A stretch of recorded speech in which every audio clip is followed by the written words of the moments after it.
Bismillahirrahmanirrahim. Assalamualaikum warahmatullahi wabarakatuh. Waalaikumsalam warahmatullahi wabarakatuh. Subhanallah walhamdulillah wa la ilaha illallah wa la ilaha illallah wa la ilaha illallah wallahu akbar. Allahumma salli ala Muhammad, Allahumma salli ala Sayyidina Muhammad,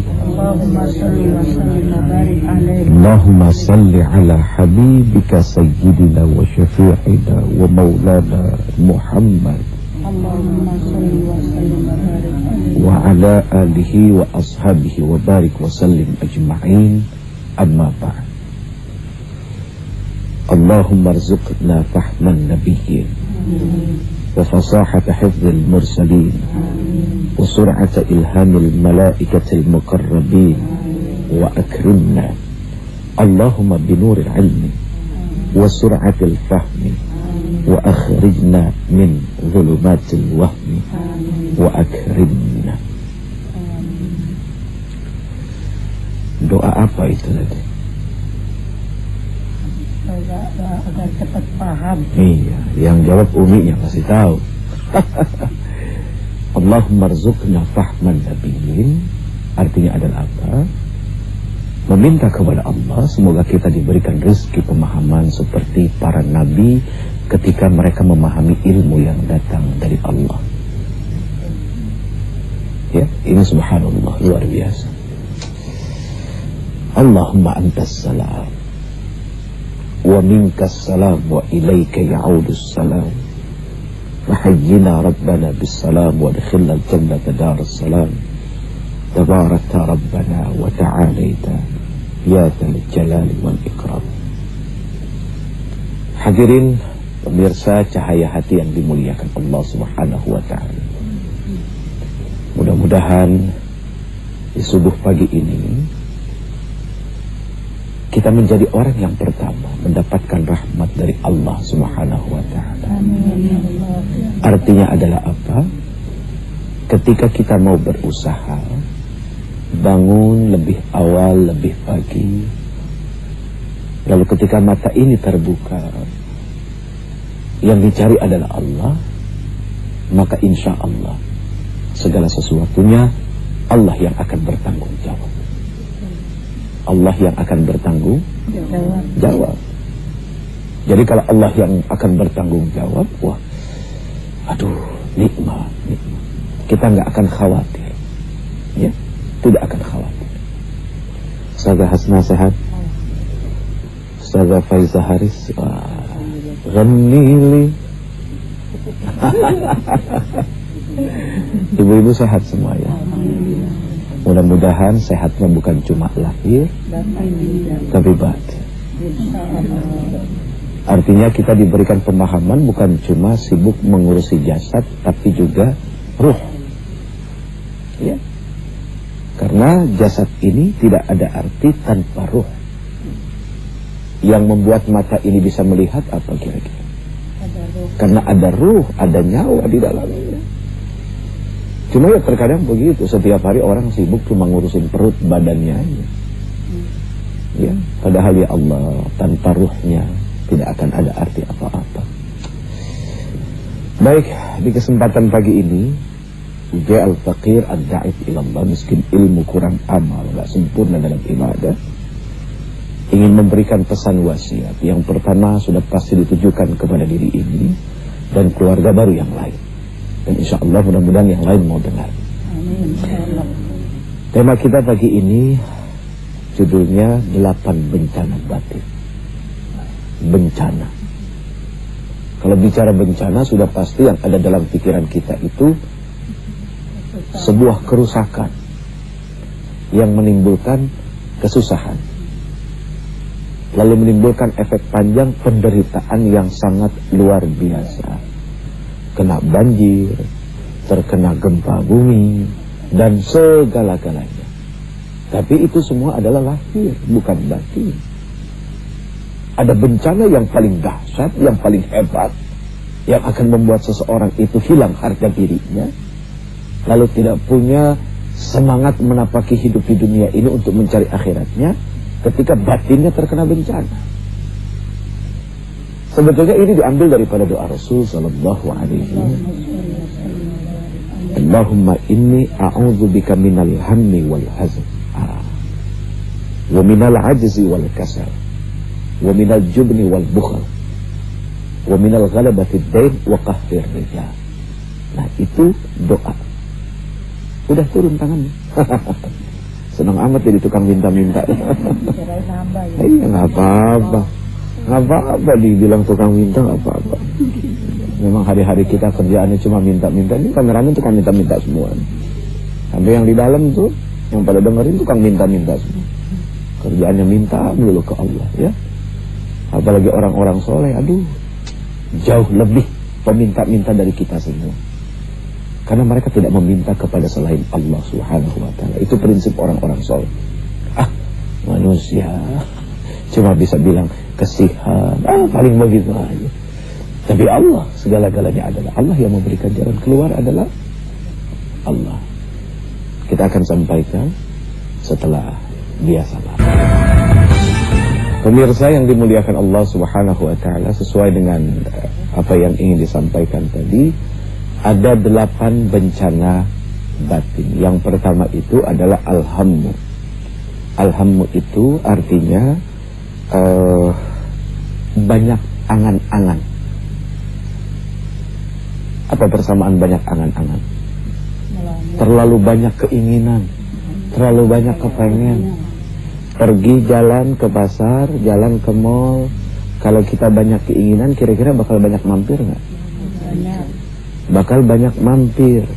Kalau bisa beli, kalau nggak bisa beli, bakal sakit hati. Pusing, timbulnya adalah iri kepada siapa? Orang yang mampu beli. Bukan berarti Islam melarang kita tidak kita punya keinginan, boleh. Tapi yang dilarang itu adalah banyak keinginan. Bukan juga berarti wah anak-anak itu kan biasanya harus bercita-cita tinggi, ya kan, pengen jadi pilot. Nah, kalau memang cita-citanya pengen jadi pilot, berarti tanggung jawab orang tuanya dari kecil udah dipinterin tuh apa-apa kebutuhan kalau dia pengen jadi pilot. Matanya dijaga, giginya dijaga, iya kan? Terus tingginya, olahraganya, kesehatannya. Kalau punya keinginan yang tinggi itu kan harus ditopang dengan kemampuan seperti itu. Jangan banyak keinginan tapi tidak punya kemampuan. Nah, ini yang berbahaya. Nah, kata Rasul, nomor 1 bencana batin itu adalah apa? Ketika orang punya hammu, punya banyak keinginan, tapi tidak punya kemampuan. Yang kedua adalah al-huzn, al-huznu. Banyak sedih melulu. Itu ya. Padahal tidak jelas ini hidup mau apa, tapi sedih aja hawanya. Gelisah, gundah. Padahal sifat orang-orang yang beriman itu selalu merasa bahagia. Harusnya. Kenapa dia merasa bahagia? Biarpun ada kesulitan yang dahsyat di dalam dunia ini, tidak akan pernah menjadikan dia sedih, karena dia tahu bahwa tujuan Allah Subhanahu wa ta'ala menguji itu adalah untuk naik tingkat. Kita diuji nih, segini, lolos. Sama Allah diuji lagi segini, naik lagi, segini, terus. Kalau ini terus makin tinggi, sampai nggak ke Allah? Sampai ke Allah. Jadi tujuan daripada ujian adalah itu.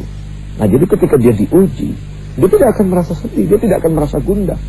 Karena dia tahu, apapun ujian yang diberikan, apapun yang datang kepada dia, yang membuat orang lain sedih, belum tentu dia akan sedih. Oh, ya. Yang kedua. Yang ketiga adalah apa? Al-ajzu. Al-ajzu itu artinya adalah merasa lemah, lesu, tidak berdaya, menyerah dengan keadaan. Ini bahaya ini. Kalau orang punya sifat seperti ini, kecenderungan mengarah kepada yang namanya putus asa. Kalau sudah putus asa, setan lebih gampang masuk kalau membisikkan sesuatu yang membuat dia bisa gampang bunuh diri.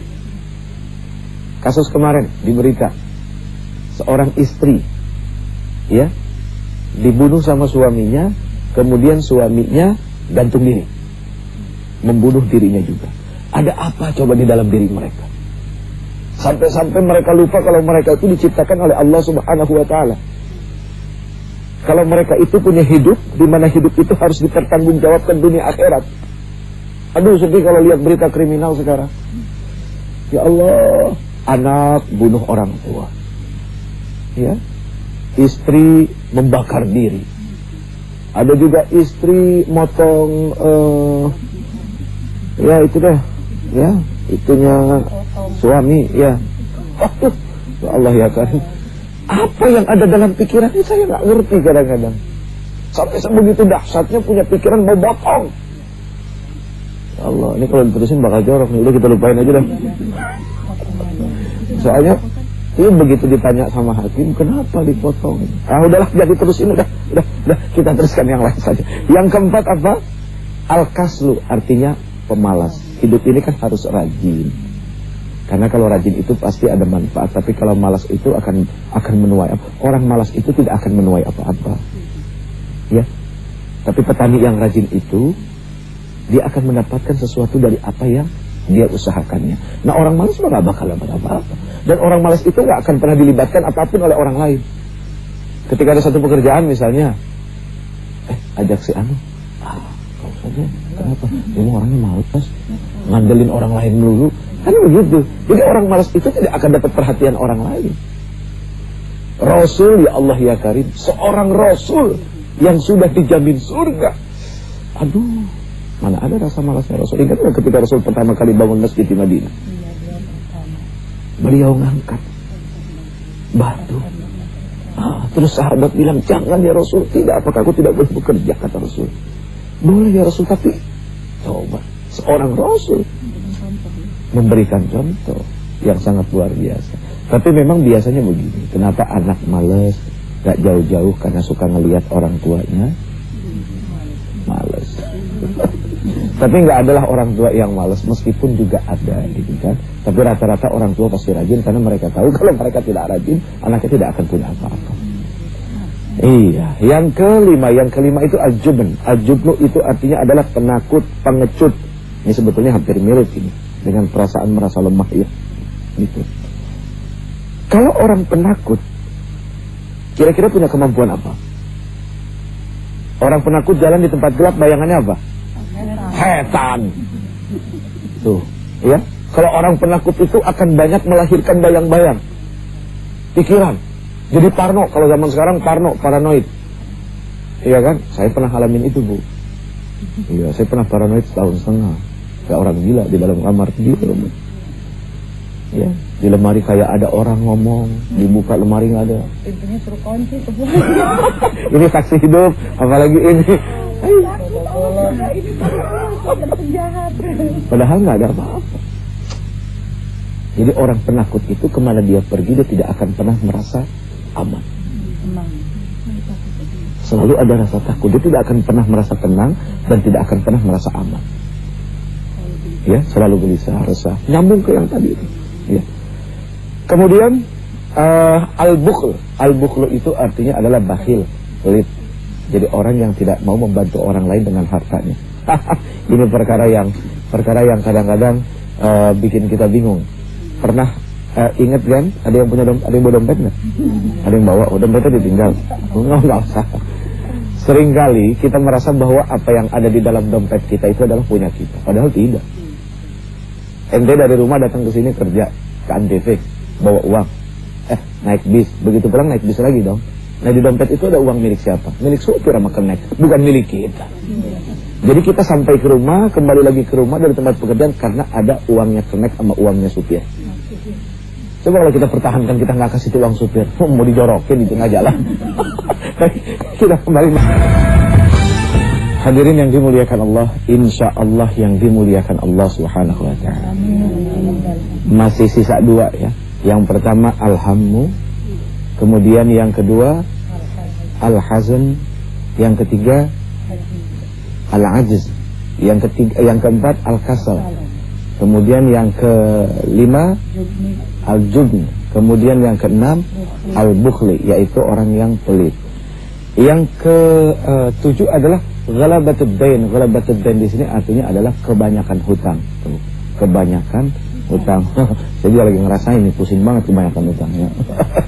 Bukan tidak boleh, enggak, karena Rasul saja pernah berhutang gitu kan. Tapi ya sudah pasti kata Rasul, kalau kita pengen mudah, begitu berhutang niatnya adalah pengen bayar.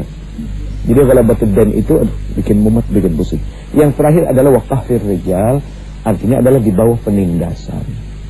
Ya, dijajah. Orang paling tidak senang dijajah karena terampas hak daripada kemerdekaan. Saya ingin bertanya, kalau kita masalah bicara bencana batin itu subhanallah ya. Ya Allah, saya ingat hadis Rasulullah yang mengatakan kalau tidak salah, alamatus syaqawati arba'atun isyanuz dzunubil madiyah wa hiya 'indallahil mahfuzah wa dzikrul hasanatil madilah wa la yadri uqbalat amruddat wa dzikrul hasanati ila man fawqahu fid dunya wa ila man dunuhu fid din. Ya kalau nggak salah artinya tanda-tanda kecelakaan itu ada 4. Yang pertama, dia tidak mengingat dosa-dosa yang lalu, padahal dosa tersebut tersimpan baik di sisi Allah Subhanahu wa ta'ala. Yang kedua, dia menyebut-nyebut selalu kebaikannya. Itu masjid punya saya yang bikin, itu anak yatim saya yang kasih makan. Kalau salah yang ketiga yaitu ya Allah ya Rabb, merasa masalah agama dia tuh paling hebat. Yang keempat kalau nggak salah, kalau masalah dunia itu orang lain lebih lebih unggul, dia lebih kaya, dia lebih segala-galanya. Sedangkan merasa diri dia tuh memang selalu kurang. Ya. Masalah realisasi dari tadi pembahasan Uji yang mengatakan, yaitu 8 penyakit batin. Apakah dengan tadi yang hadis Rasulullah mengatakan ada tanda-tanda kecelakaannya ada 4, apakah ini juga termasuk Uji masalah penyakit hati atau batin kita sebagai manusia? Saya mohon dengan sangat kepada Uji, mudah-mudahan bisa menjelaskan kepada kami. Terima kasih. Wassalamualaikum warahmatullahi wabarakatuh. Salam. Sedikit dikoreksi boleh ya? Alamatus saqawah arba'atin. Tanda celaka itu ada 4. Yang pertama nisyanuz dzunubil madiyah wa hiya 'indallahi mahfuzah. Orang yang lupa kalau dirinya punya dosa, padahal semua dicatat dengan rapi oleh Allah Subhanahu wa taala tanpa ditambah atau dikurangi. Kalau kita bikin dosa kepada Allah 1, maka ditulis 1, tidak akan pernah jadi 2. Yang kedua, wa dzikrul hasanatil madiyah wa la yadri akubilat amruddat. Jadi orang yang suka mengingat-ingat kebaikan yang telah dilakukannya di masa lalu, padahal belum tentu kebaikannya itu diterima oleh Allah Subhanahu wa taala. Jadi prinsip kata Rasul adalah apa? Lupakan kebaikan yang pernah kita lakukan kepada orang, tapi jangan pernah lupa kebaikan yang orang lakukan kepada kita. Jadi kalau kita punya kebaikan sama orang, lupain. Tapi kebaikan orang kepada kita jangan pernah dilupain. Ya. Terus yang ketiga, wan nazaru ila man fawqa fid dunya. Orang suka melihat ke atas dalam urusan dunia. Yang terakhir, wan nazaru ila man dunahu fid din. Orang yang suka melihat ke bawah dalam urusan agama. Maksudnya apa? Selalu merasa, udahlah begini aja. Ya kan, begitu disuruh sholat, mendingan gua daripada dia nggak pernah sholat sama sekali. Jadi ngukurnya begitu. Ya, na'udzubillah min dzalik. Baik, kita berharap kepada Allah mudah-mudahan jangan sampai satu pun ada di dalam diri kita, apalagi ditambah lengkap tadi yang 4 ya. Allah ya Rabbana ya Azim ya Karim ya Rabbal Alamin. Allahumma inna na'udzubika min azabi jahannam wa min azabil qabri wa min syarri fitnatil mahya wal mamat. Allahumma inna na'udzubika minal hamli wal hazan wa minal ajzi wal kasal wa minal jubni wal bukhla wa minal ghalabati dain wa qahri rijal. Ya Allah, selamatkan hati kami karena hati kami yang akan kembali kepada Engkau. Engkau yang punya selamat, Engkau yang punya segala-galanya. Kami enggak punya apa-apa ya Allah. Rabbana atina fid dunya hasanah wa fil akhirati hasanah wa qina adzabannar.